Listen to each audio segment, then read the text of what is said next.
السلام عليكم ورحمة الله. النهاردة ان شاء الله هنتكلموا على الدواسات. الفيديو اللي فات اللي ما شافوش يخش على القناة يشوفه. اتكلمنا على المكنة كلها وايه الميزات اللي فيها وافضل حاجة فيها والخيط اللي احنا كنا بنشتغله بيه والكلام دوت، وقلنا سعرها في الفيديو. دلوقتي احنا هنتكلموا على الدواسات، والدواسات دي تعتبر هي المكنة ذات نفسها، هي روح المكنة زي ما انتم شايفين كده. اول حاجة هنتكلموا عليها الدواس بتاعنا اللي هو بتاع المنجد ده، اللي هو العادي ده بخيط بيه اي حاجة. لازم يبقى بروح واحدة، ناحية واحدة كده، سواء على حسب بقى راحة اللي بيخيط فيه، عايزه يبقى يمين عايزه يبقى شمال، زي ما هو بيرتاح في الخياطة. بيبقى فرد واحد كده والإبرة بتنزل هنا ويخيط أي حاجة هو عايزها، حتى لو في فيليتو. ثانية واحدة، ده الفيليتو اللي أنا بتكلم عليه. طبعا بيتجاب قماشة زي كده وبيتحط في قلبها الفيليتو، تعمل كده. أنا بدي مثال بس. طبعا بنزل هنا بيبقى بص ده عامل ازاي. طبعا المكنة بتمشي مش الدواس ماشي، تمشي كده بتخيط فبيطلع لي الكردون عامل كده. طبعا بيبقى فيه شغل تاني، ده لو انا هعمله لوحده. في شغل تاني نيجي جاي حاطه على قماشة تانية وبيديني الشكل ده. ده شغل اللي بعمله في الشيلت اللي بتتخيط. خلصنا من ده، نتكلموا على حاجة تانية. ده دواس تاني، ده بتني بيه. في ناس بيقولوا ايه ده بيبرم وبتاع والكلام ده، هو بتاع تاني على طول، بيتني قيمة سنتي. طبعا زي ما انتم شايفين ده كده، ده بيحجز القماشة عشان يديك المقاس مظبوط، اللي هو 6 ملي، اللي هو ما بينه وما بين الإبرة اللي بتنزل هنا. يبقى الإبرة بتنزل هنا مع البعد بتاع السلاح ده، فبيدي القيمة اللي هي 6 ملي جوه. فطبعا دي أنا يدوبك بتني القماشة. هوريها لكم كده على السريع كده. هنحط القماشة هنا، شايفين كده،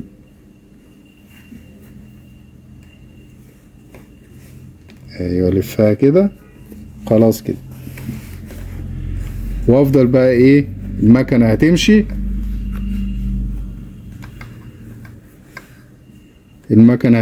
اهو بص شايفين، وهي ورا بتلف وتخيط. الله تفكروا اللي هي فرد واحد بس، لا دي بتتنيها كده، بتخلي الحرف ده جوه وبتخيط عليه. دي شغلة البرامة دي. فالبرامة انا بالنسبة لي البرامة هي التناية.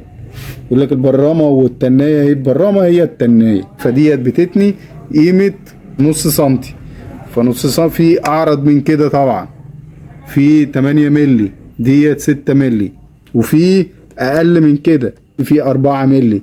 بس دي مناسبة بالنسبة للشغل بتاعي لو انا عايز اتني حاجة ارفيها او الكلام دوت. دي حاجة. الحاجة التانية، في حاجات تانية ممكن اشتغل فيها كصدادة بالنسبة لدي. يعني دي ممكن تصد لي شغل كقماش، اللي انا مثلا شغال كده كده، ودي بتصد لي القماشة بتاعتي لو انا ما عنديش خبرة او مبتدئ او الكلام دوت، وبيجي معايا القماش بيعوج مني، لا الخياطة يعني بتعوج مني، لا ديت بتصد لي الكلام ده زي ما انتم شايفين كده.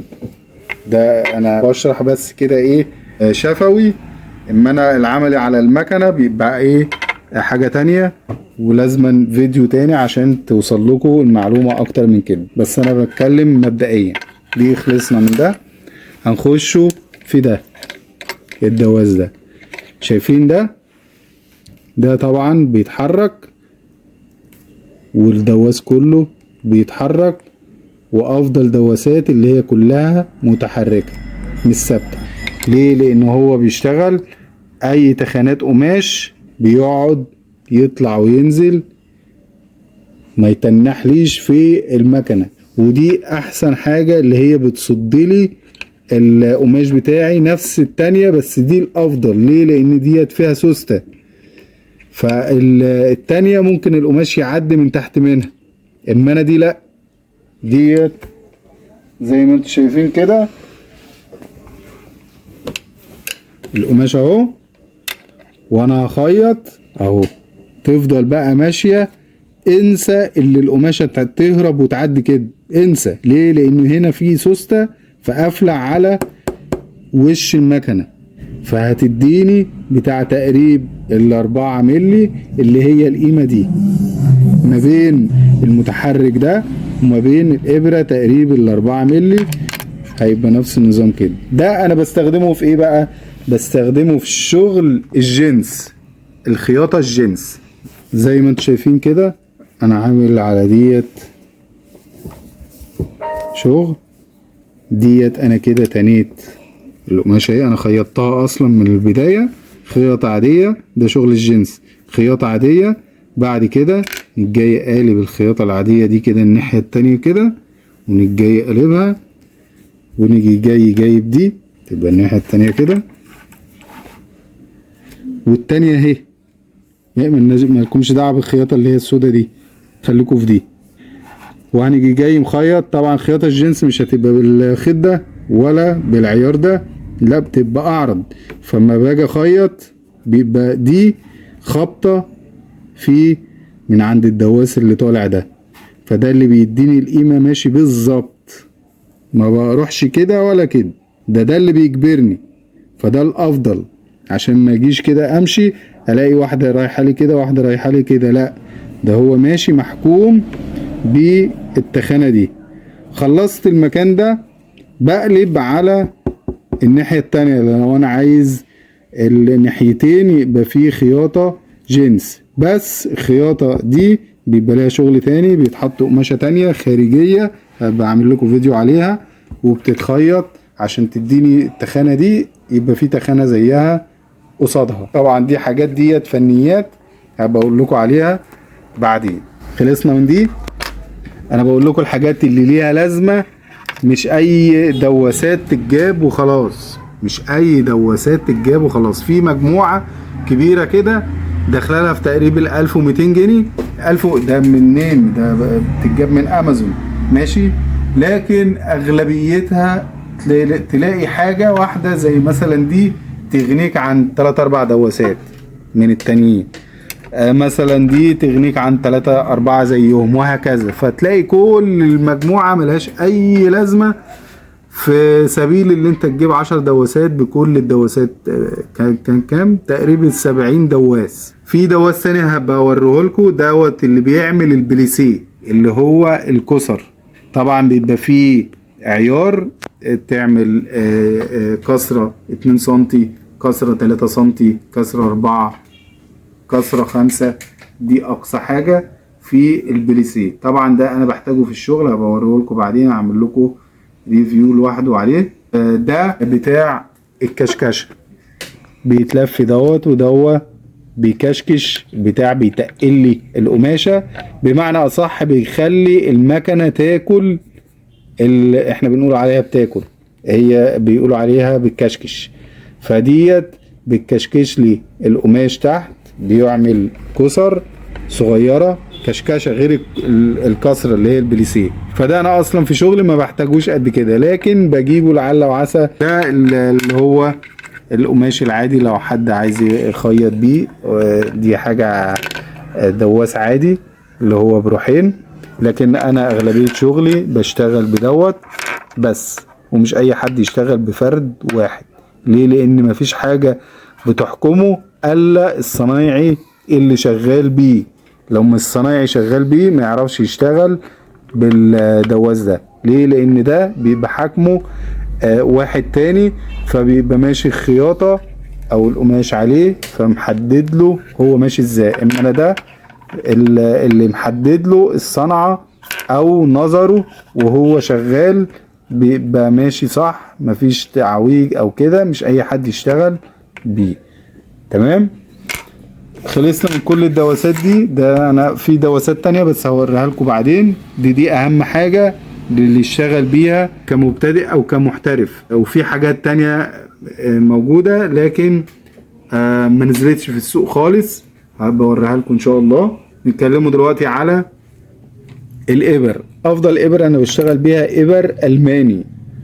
الماني بمعنى اللي بتبقى حاجة عافية وحاجة محترمة. يعني دي داخلها الباكيتة اللي زي ديت فيها 10 تقريب 100 جنيه.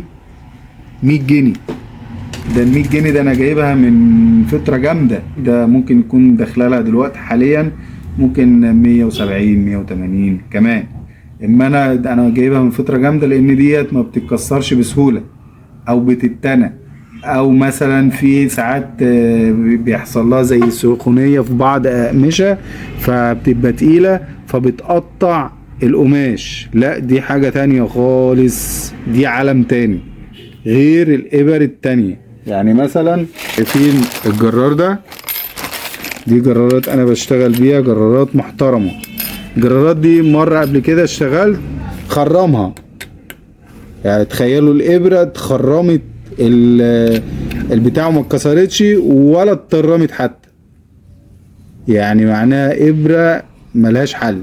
الماني يا جماعة غير الصيني والشغل المضروب. كل شوية تجيب ابرة تتكسر، كل شوية تجيب ابرة تتكسر، حرام. لا انا اجيب ابرة واقفة عليا مثلا ب10 جنيه، حاليا ممكن تكون تقريبا 12 13 15، بس بتبقى حاجة محترمة وتنساها. ده كان حاجة ايه بسيطة ايه بوريها لكم.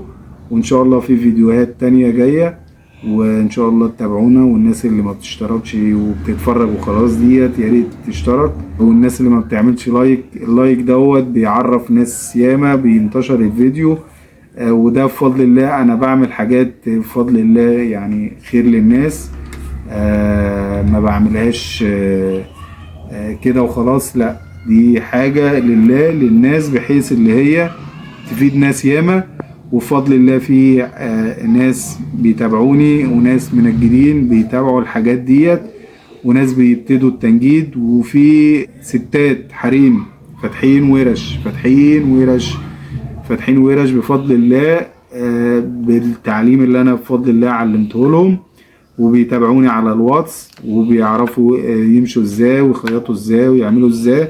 وناس ياما في البيوت برضو عملوا شغلهم بايديهم عن طريق بفضل الله. فالدال على الخير كفاعله. والسلام عليكم ورحمة الله وبركاته.